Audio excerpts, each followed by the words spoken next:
Hey guys, and welcome back to the Heroes Global Summer Circuit. This is the Thailand finals. We just saw a convincing victory by GDG9 over Play10Lose11. Right now, they have one step in the door to representing Thailand in next week's C Regionals. We are now going into game number 2. I believe the draft is ready, so let's jump right in.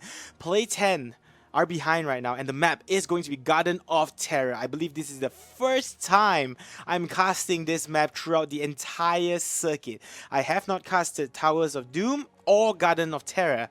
So guys, if you're tuning in for those teams playing in C Regionals next week, come on, make it a bit interesting, play a few of these other maps. It's always been Battlefields of Eternity, Infernal Shrines, it's always been, those couple of maps, Dragonshire. It's getting kind of boring. Mix it up a little bit, guys. Come on. But anyway, we're going back into this second game. It is going to be Greedisgood against Play10Lose11. I believe some people were talking about my accent as well. Yes, I am from Malaysia. This is not how I actually speak, but for the sake of being understandable to most people, I have to speak this way. But yeah, we're going into game number 2. Thrall is going to be the first banned by Greedisgood. Tasada going to be banned out by Play10Lose11. So they seem to have a pretty different approach to banning out the Illidan. Illidan is one of those heroes that can snowball, but does require quite a bit of support, especially the Tasada, and maybe like a Rhaegar or Uther, or even an Abathur as well. So what they've been doing, Play10, I think, is banning out the Tasada to totally eliminate, any thoughts about Illidan being picked up. Because in general, people usually just pick up the Illidan straight away. But this time around, we do have the Tasada being banned out first instead. So Play10 will pick up the Leeming and the Tyrande yet again. We saw in the previous match a solo support Tyrande. Twice now we've seen it not work, guys. So if you're playing in your Hero League, if you're playing in your QMs, never go with a solo Tyrande support because it just doesn't work out. She doesn't have enough healing to keep the team alive. So Tyrande generally goes a DPS support, and then you pick a secondary support like Tasada or Rhaegar to support her in that match. Over in the lower bracket game though, Hothead Gaming against Goodbye Fraud. Hothead Gaming is up 1-0. It is going to be a best of 3 in the lower bracket as well. So Goodbye Fraud are currently 1 game down and face elimination if they do not win their next game, guys. We aren't bringing you the live cast of that stream though, but I will keep you guys updated with what happens in the lower bracket as well. So but getting back into this game, Falstad, Muradin, and Kiltas being picked up by Greedisgood. 3 really strong staple picks right now. Falstad, a really strong mobile hero, and on this map, that's exactly what you need. You need to get to the top to get control. You need to be able to move around the map, to get those plants down so that you guys can push out and get the Garden of Terror as well. So Falstad, just overall a really strong mobile hero. I assume on this map is just really strong as well. Muradin himself, really strong staple pick. I think we've never seen a game without both a Muradin and ETC in it. I think there was one game yesterday where we didn't actually see Muradin and ETC in the game, so that was really, really interesting for me. It was quite a fun game to cast. But this time around, we're gonna have the Muradin. ETC is gonna be banned out by Greedisgood. Kiltas gonna be picked up, as you saw the Kiltas doing tons of damage yesterday. I mean, not yesterday, previous game and yesterday as well. In fact, sorry, losing my train of thoughts. I'm trying to juggle a few things right now. Play10Lose11 though. They are going to follow up the next two picks with Diablo Rhaegar. So guys, we're going to see the Diablo Tyrande old school combo from way back when, when HOTS first came out. We've seen this combination being there the entire time. They will ban out the Uther as well, but they do pick up the Rhaegar, and this is good. Look at Greedisgood right now. They don't have any supports. They've picked up the Tyrande, they picked up the Rhaegar, and they ban out the Uther and the Tasada. Basically, right now, they've banned out all the tier 1, all the S-class tiers supports. Okay, and Greedisgood, they are forced to go with the Malfurion. That's not something they would have liked to have, because as good as Malfurion is not really an S class. He's more of like a tier 2 kind of support. He does provide quite a bit of healing, but it's all healing over time. And when you're going up against a Diablo Tyrande Leeming combination, that is scary, guys. Diablo comes in with a Shadow Charge, and if he gets an Overpower in with the Tyrande Burst along with the Leeming, you're basically not going to survive that. And Malfurion's heals are over time, so he's not going to be able to keep the team alive at all. I mean, like, keep a burst team alive. It's more of overtime heals. So Maverick's gonna have a pretty hard time. I actually would have liked to see them pick up Lieutenant Morales, but I don't know. That's just me. They are gonna pick up the Tyrael for some help in terms of keeping the defense up. He will have the sanctification to keep his team protected. Hopefully he can get off good sanctifications there for his team. But right now, I'm liking Play10Lose11's lineup a lot better. They do have the Rhaegar, the double support in Rhaegar and Tyrande. They do have the Diablo as well. I expect another Bruiser here, maybe. Or a secondary DPS. Something like a Vala might work pretty well. Maybe even a Zeratul as well. And who knows, maybe even 3 Vikings. This is Garden of Terror. They might be able it's good for the soak. But I don't think 3 Vikings is the way to go. I just want to see unorthodox picks for sure. But we'll see. Right now, they still are picking up the last. It does look like it's going to be Reyna. Reyna is a good hero as well. That was what I was thinking about as the other pickup. So they do, in fact, go with the Reyna instead, which is good for them. So the final lineups for both teams, Greedisgood is going to be Falstad, Muradin, Kiltas, Malfurion, and Tyrael. Over on Play10Lose11, Reyna, Rhaegar, Diablo, Tyrande, and Li Ming is going to be their full lineup. They are the team that needs to win this next game, guys. It is going to be a best of 3. Greedisgood is up by 1 game. They have 1 step forward into the finals and securing their slot to represent Thailand in the C regionals happening next week. And of course, you also want to come into to the grand finals from the winners bracket just because you get 1 game in hand. The grand finals is, of course, going to be a best of 5, guys. So a best of 5 with the winner bracket having 1 game in hand. So it's always good to come from the winners bracket for sure. So hopefully these 2 teams will be able to battle it out and give us an entertaining game. The map is going to be Gardens of Terror, guys. We're still waiting for the map to be created in the game. Hopefully the admin will coordinate this with me a bit. But yeah, do let me know what you guys think of the draft in the Twitch chat. Again, I don't read it while I'm actually casting, but I do follow up with it after in between games. I will scroll through as much as I can. Any questions you have as well, we do have admins ready to answer all your questions, guys. So do make sure if you have any questions, do ask away. We'll try our best to help you answer them. Again, thank you for tuning in. This is the Heroes Global Summer Circuit. You are watching the Thailand finals. My name is Arctic Shadow, and for those of you wondering as well, Babel is not around. Unfortunately, he's actually not given up. He's actually taking a break from casting, I believe. According to his own words, he's retired from casting. He is, I think, doing some family business right now. We all miss him. I miss him. And hopefully one day I will be able to cast alongside him again. He may guest cast next week. I will keep you updated whether or not he will actually be there for the C regionals. It will all depend on his schedule. He definitely loves the game. He still misses you guys, everyone.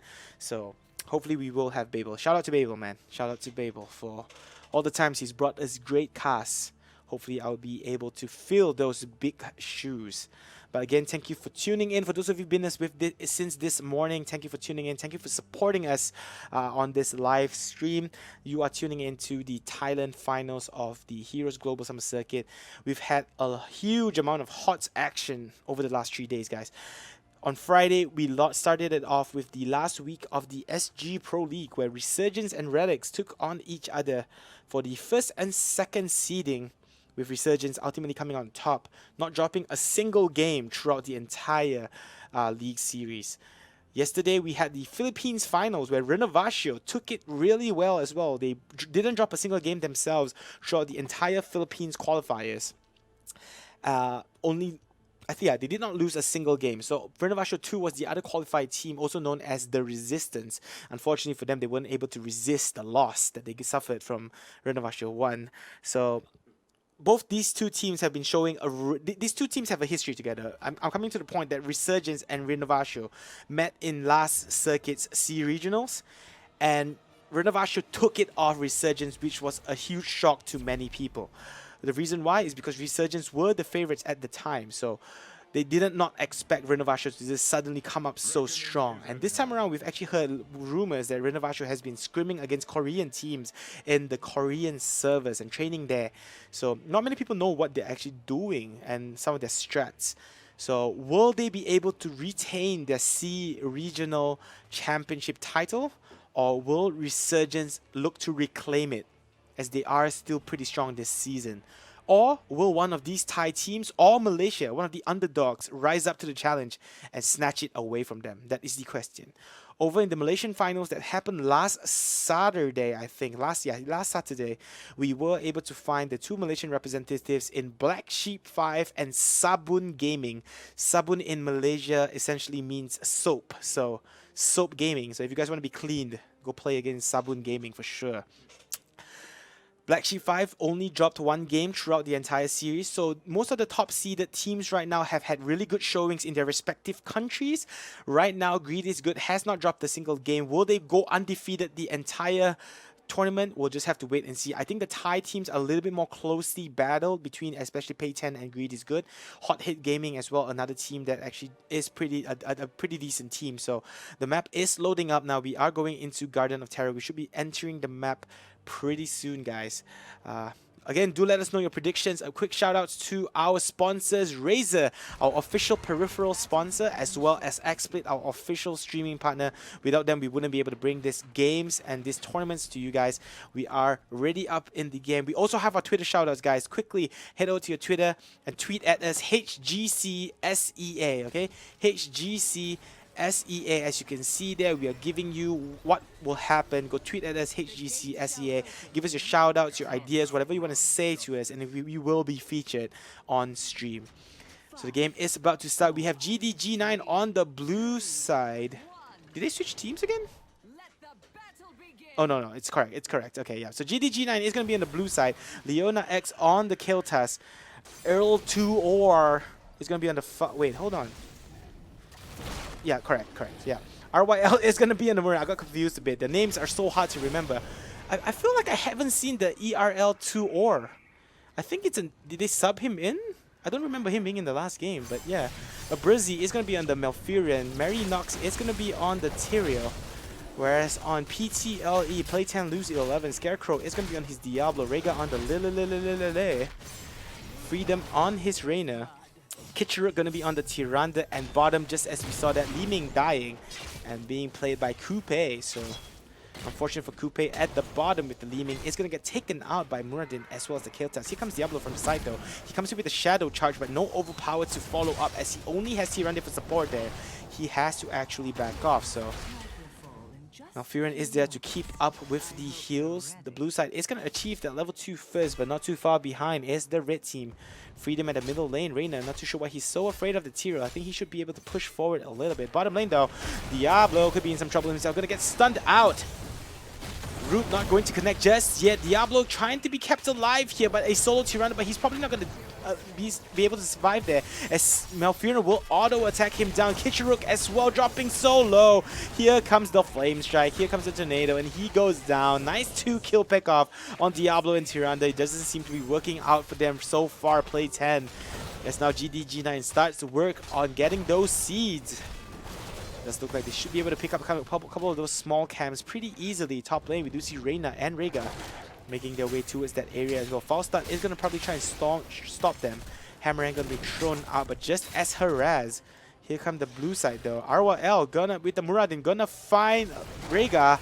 Rega could be some trouble. Here comes Diablo with the Shadow Charge into the Overpower on Falstad. Might not be the best of options though. Rega in the back line is finally going to get taken down. It is going to be a 1-kill for the blue side as they start work on the Giant Garden Terra. They should be able to get that as well. As the red team now rotating around. Li Ming coming from the back line. Maybe want to set something up. Magic Missile actually going to connect there. Here comes Diablo and Tyrande from the side though. Shadow Charge in, maybe an Overpower with the burst damage. No, not just yet. RYL gets in the way, stunts in onto Kitcheruk. That was a nice save by him, and he falls. Tyrande is going to die in that clash. Coupe running for his life. Blinks, but not far enough. Falstad will finish him off with the Lightning Rod, and down he goes. Diablo, as well as Reyna, will be able to survive there. But the damage has already been done. So really unfortunate for Tyrande. They had the right idea. They came in at the right time. Diablo went in with the Shadow Charge into the Overpower, but now Muradin just did a really good job in jumping, in dwarf tossing himself into the line of fire. And Li Ming just wasn't able to take down the Kilta. So that was good protection by Muradin. MVP for him in that fight. As the blue side will be able to get off the Garden Terra. They are only 15 seeds away from spotting their own Terra here. Will they be able to terrorize? That is the question. False start at the top lane, going up against Freedom, taking quite a bit of damage. He's going to have to back off. No more mana. He's going to hurt back. Bottom side, though, they do start work on the Terra. They just want to get about 15 seeds here. They don't want to overcommit. Tyrael is going to bump into that Diablo. No Shadow Charge just yet, as they look to set something up. Li Ming coming in from the side. Here we go. Shadow Charge into the overpower stun. Not going to connect as he gets out. Marinox now coming back into the back lines. Here comes the foul start from the back, though. Malfurion dropping low. Diablo chasing him down. Rhaegar himself finally going to fall. False start as well, going to suffer the same fate as he dies. Marinox as well, going to die. Will he get his explosion off? He will, in fact, get the explosion off onto Freedom, but they don't have the Rhaegar. But down goes the kill task along with the Tyrael, in fact. And the red team will pull 3 kills back in this clash and probably be able to secure this Garden Terror as well, preventing the blue side from getting any of those seeds. RYL taking quite a bit of damage. He just want to steal a couple. Come on, guys. Leave him be. Let him steal a couple of those, but I'm not too sure what he's doing there. They get rooted up. RYL rocks right back in. He gets taken out. Now Coupe wants blood. He wants more. But Malfurion will be able to tap on the well. So 86 to 94. Pretty even for both sides. Both teams should be able to pick off their own Terra in the next night. Freedom, though, not so lucky as he gets taken down by Falstad at this middle lane. So really back and forth right now, with a double kill advantage for the blue team right now. They are 4 kills ahead, but they are not too far away in terms of EXP, the red team. Play 10 right behind them. They are on the same talent tiers. We do see Li Ming again going for the standard teleport build. Tyrande going his DPS build, of course. Oh, Rhaegar. Some BM happening right there. As you can see, he did do his dance, his little dance there in his wolf form on Tyrael. So just probably some fun and games, I guess, at the top lane. Just provoking him a little bit. I'm not too sure, but we did see him dancing it out there in his cute little ghost wolf form. And he might pay for that here. Tyrael comes in with the fast. That Hammerang going to be thrown down as well, but he should be able to get behind his doors. This is the best time for him to start dancing again. But bottom lane, we do see the blue side. They do take out a couple of siege camps. The rest of the blue side, they are going to deal with their own siege minions, pushing down their lane. Red team, though, they are looking to push out the top. Hammerang actually not going to connect. And with this siege camp, it does look like the red team want to push down the top lane. They probably are just going to trade off a couple towers and maybe the fort. No, it does look like they're actually backing off here. I disagree with this. I think they should go for it. Here we come see, though. Shadow Charge into an overpower, into a nice chain stun. The boost of damage as well going to be used. Reina coming from the side. Will it be enough, though? It will, in fact, be enough. As Li Ming finishes him off. Sorry, not Li Ming. As Tyrande finishes him off.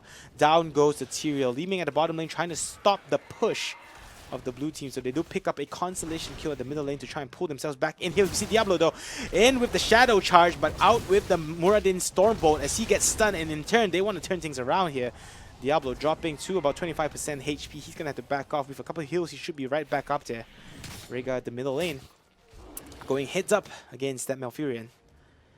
But he actually retreats back and goes to the siege camp. Here comes the flying Falstad with the Hammerang to take it down as well. With the lane, though, Diablo going with the Shadow Charge, overpowering in the wrong direction, my friend. Scarecrow, you kind of helped him get back to his side of the map. You might have wanted to go the other side before overpowering. So just a bit unfortunate they could not secure the kill.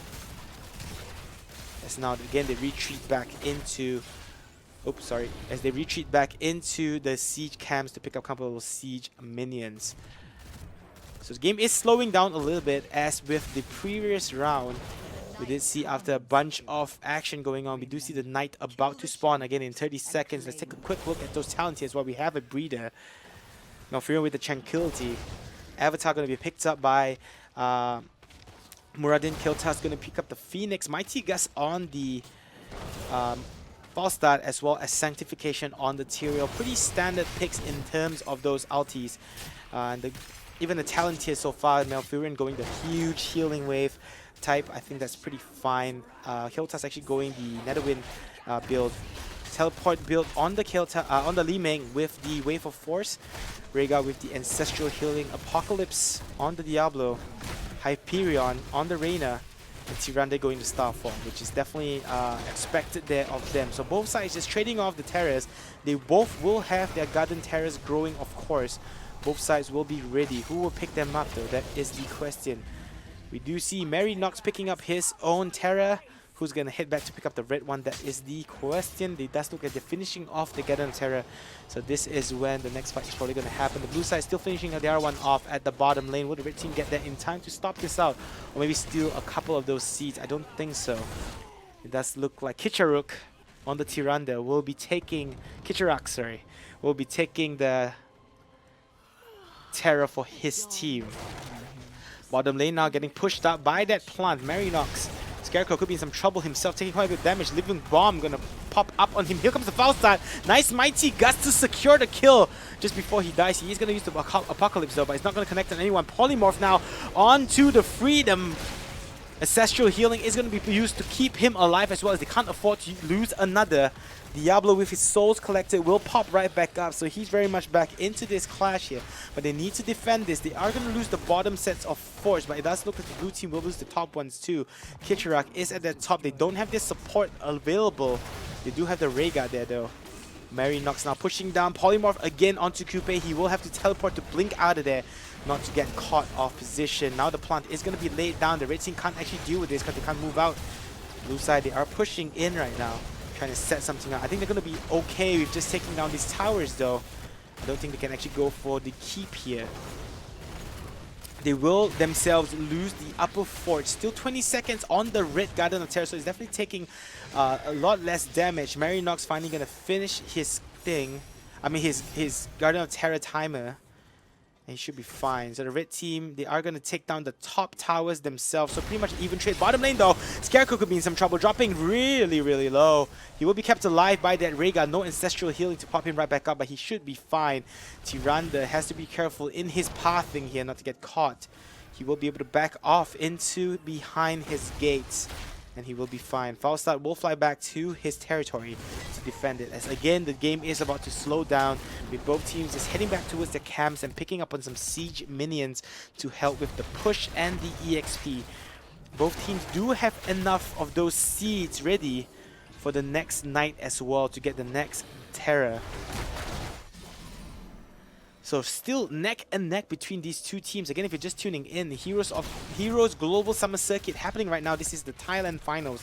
This is the winners bracket, I believe, second round. Well, winners bracket, this is the semi-finals officially.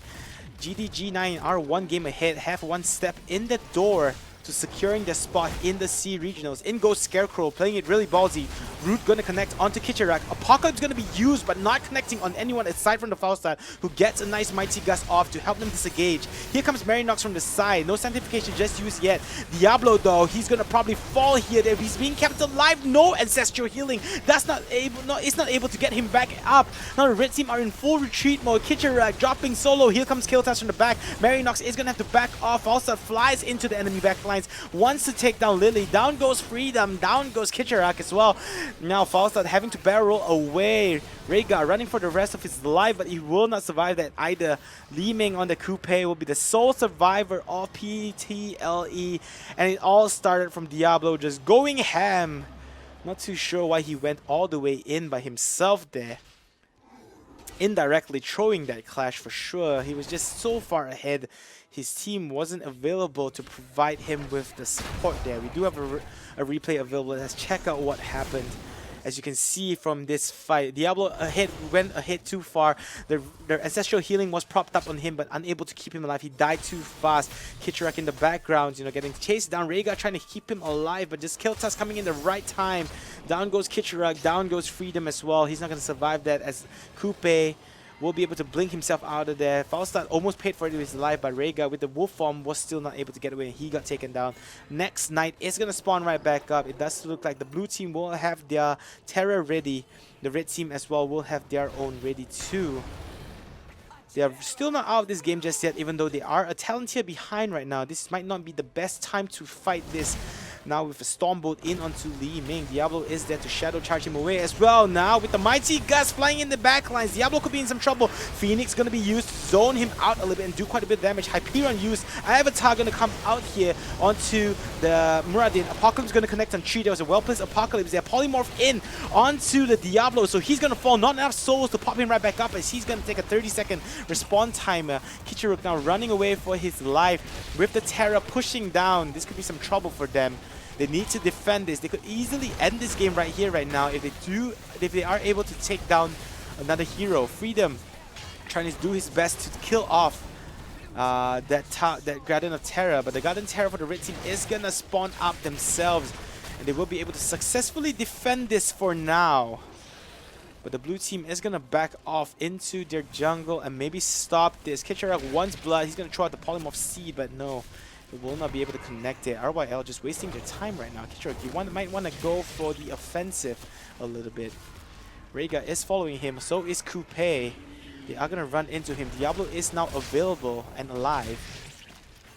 Those terrors still not being dealt with yet. Kitcharak now putting down the seed. Not gonna be able to do much there though. So that's what they are gonna use this for a defense. RYL could be some trouble here. He gets overpowered into his team, but here comes the terror of the blue side just getting cancelled out now as he loses the rest of his HP. The red one is being dealt with. Root in onto Kitcharak on the terror. Tira is gonna fall in the backline, so the blue team are now 4v5. They have to back off here. Falstad wants to finish off this terror though. Arcane Orb not going to connect. Here comes Coupe. Low on mana, however. Root is going to connect, and Scarecrow is going to have to back off here. He doesn't want to overextend like he did in the previous clash. It does look like the red team is just going to be content with picking up these seeds here. They will use the Terra to do so. Here we see RYL though. He wants more. Kitcharak is still there. 14 seconds left on his Terra. He should be able to back off. They are now all rotating towards that top Terra to try and get as many seeds as they can. In fact, I believe if the red team is successful in getting that, they will be able to get another Terra for themselves too. RYL now gonna get Shadow Charge. No overpower just yet though. Diablo gonna get stunned out. He has to be careful. He's taking quite a bit of damage. Heals being popped up. Ancestral Healing finally gonna be used. Hyperion gonna be thrown out as well, but a bit of a premature Hyperion there. As now it's on cooldown. It's not really going to do much at that middle lane. Scarecrow now going in with the overpower. That wrong target yet again. Barrel roll by that Falstad to get away. Apocalypse going to connect on two in the background. Kael'thas getting stunned out there, but Diablo is in no man's land, and he gets taken down. Now RYL with the Avatar going in, trying to pound away at that Li Ming. Diablo is going to spawn right back up as he's making his way towards this area. Coupe with the blink, not going to survive though, as Dwarf toss in to finish him off. Here comes the Diablo, but the damage has already been done. They've lost 2, and Diablo has lost all his souls as well. So Li Ming is on a 40-second respawn time, and they shouldn't be able to contest this, I think. And the blue team should be able to pick this Terra up pretty easily. Marinox just trying to secure himself by standing in this brush, preventing the red team from actually going through. The red side instead will just go for their cams and be content with it. 91 seeds though on the blue side. They will just need a couple more but they can get there. So blue side themselves will hit towards the top cams and get their own siege minions to try and push down. Only one set of forts so far dropping from both sides, which is pretty interesting. 16 minutes into this game. Neither side has actually forced an entry or forced push into it. Of course, the keep is down at the bottom lane though. So that's going to keep the red team's lane pushed up at all times. Here comes the blue side. They want to set something up here. Red team sniffs this out, and they are going to actually back off, but Marinox here, they are going to run into Li Ming. Li Ming has to be careful. Diablo himself going to get into some trouble. Not too sure if he's enough souls to keep himself alive. No ancestral healing to pop right back up. 50 seconds respawn timer. This is terrible. Arcane Orb going to be hitting onto the Abrazi and RYL, but that's just going to be all harassed. As the blue side just pick up those siege minions yet again. Just going to scout them out. As it does look like the blue team is just going to back off to deal with their own siege minions pushing them down. But I disagree with that. I think they should try and maybe capitalize on the Diablo being down and maybe taking out a couple of those forts. We do see Reyna at the top lane as well, so middle is the place to be for the blue team right now. But it doesn't look like they want to push this and overcommit just yet. We see the Hammerang coming out from the Falstad. Lightning Rod not used just yet. Coupe trying his best to deal with this with the magic missiles, but that's going to be all, as Diablo is going to be respawning right about now. Both teams now converging in onto this middle lane. Rega trying to deal with the bottom lane push. Of course, with the keep being down, it's always going to be constantly pushed out. Oh, Coupe has to be careful here. Teleports in the other direction. Falstad now going to fly to the bottom. Mighty Gust not going to connect into anyone, but Coupe is in some trouble here. He's going to blink away. They need to keep him alive. Diablo comes in from the side, in with the Shadow Charge. No overpower just yet. Lily on the Rega is going to have to back off, and after all that, the Mighty Gust, unfortunately for Earl Zor, I guess, will not connect onto the Li Ming. That could have been horrible for that Li Ming. Now Diablo could be in some trouble himself. Has to be careful. We'll be able to back off. Shadow Charge to push him away. He says like, hey, get out of here. I don't want you here. Stop chasing me. Blue team now comes in for the side. Stormbolt going to connect onto the Diablo. This is where the clash happens. Apocalypse is going to be thrown out. Sanctification nicely paced. Here come the Hyperion though. Shadowstalk going to be thrown out as well. I mean, Starfall going to be placed down as well as the blue team now in full retreat mode. Phoenix going to be used to zone the red team out from chasing them down. Coupe in an awkward situation, and he will have to teleport out of there. Diablo still once more though. Nice Shadow Charge. Overpower back, but that's an Avatar Muradin. He's not going to go down that easily. Scarecrow himself going to drop 60 seconds. Not enough souls. Nice Mighty Gus yet again. But Beryl, he's going to pay for his life as an Arcane Orb connects there. Freedom now going to fall in that fight, so they do lose 2. Falstad not alive, however. Kitchener coming from the side. Starfall going to be used to try and dish out as much damage as he can. RYL tanking all that damage from Coupe. Not enough mana though, as Rhaegar now, he still wants more. 2 down for the red team, and only Falstad dead for the blue side as he went a bit too far deep in trying to set up the fight there for his team. The Knights are going to spawn though, and the blue side will be able to get themselves those seeds, enough for 1 more Terra. And if they are able to get 2 of those Garden Terras, that would be the dream, guys, for them. Rhaegar though is making his way towards the top. He's going to get a couple of those small camps first to help them in their fight for these seeds. They do not have enough just yet for their own Terran. Anything could help them out here. Any bits of seeds. Rhaegar, you left one there, man. Rhaegar, you left one there. But anyway, he's going to back off. It does look like Kiltas and Muradin were heading to the bottom lane. I think it was just a distraction though. Here comes the Garden Terra. It does look like they want to try and end this now. It doesn't look like they're pushing down the middle lane. They are moving in with the bottom. Falstad is going to make his way towards that area as well as he flies in on his, you know, his, what's he wearing? A Griffin, yes. That's what he's flying on, a Griffin. Here comes Marinox though with the Garden Terra. He's going to put down the plant. It is hitting down the core here. Phoenix is going to be used to zone them out a little bit. Starfall going to be placed down by Tyrande himself. RYL now pushing in. Mighty Guy's going to be used as it does look like they just want to focus down core. No Apocalypse used just yet. There you go. But 60 seconds again on the Diablo as they are trying to push down onto this core. They want to take down the Rhaegar as well. Marinox trying his best to try and do as much damage as he can. Here comes the Living Bone set up onto the core. It does look like they're just focusing now. Rhaegar coming from the back lines, hitting in onto that Kiltas, but he's not taking enough damage to go, and Rhaegar falls instead. It is going to be GG, and GDG9 will be the first team in Thailand to qualify for C Regionals happening next week. They win 2-0 with, again, another convincing victory. Play10Lose11 unable to push this to a game-deciding number 3. Really unfortunate for them. As we take a look at some quick stats at the end of the matchup, really well done by Malfurion, doing 100,000 healing. Kiltas, hero damage up there. Falstad, of course, as well. So really well played by GDG9 as they do take a 2-0 win, being the first team in Thailand to qualify for C Regionals. We will be seeing them next week. Now they will be waiting for the next finalist to join up. Play10Lose11 will be dropping down to the losers bracket and await either Hot Hit Gaming or Goodbye Fraud for their losers bracket matchup, guys. So make sure you guys stay tuned to that. Apparently Hot Hit Gaming won against Goodbye Fraud, I believe with a score of 2-0 as well. So they will be meeting up against Play10Lose11 in a replay of the first round matchup that they had. So no wait, Hot Hit Gaming actually did not play against Play10Lose11. So it's going to be a new matchup. My apologies there. But do make sure to stay tuned as we prepare for the next matchup here. It is going to be Hot Hit Gaming against Play10Lose11, guys. My name is Arctic Shadow, and you are watching the Thailand finals of the Heroes Global Summer Circuit. We're going to prepare for the next matchup, so make sure you stay tuned because we will be right back, guys. Play for his life. No support available for the blue team aside from the Tasada. But that will be enough, of course, as down goes the ETC.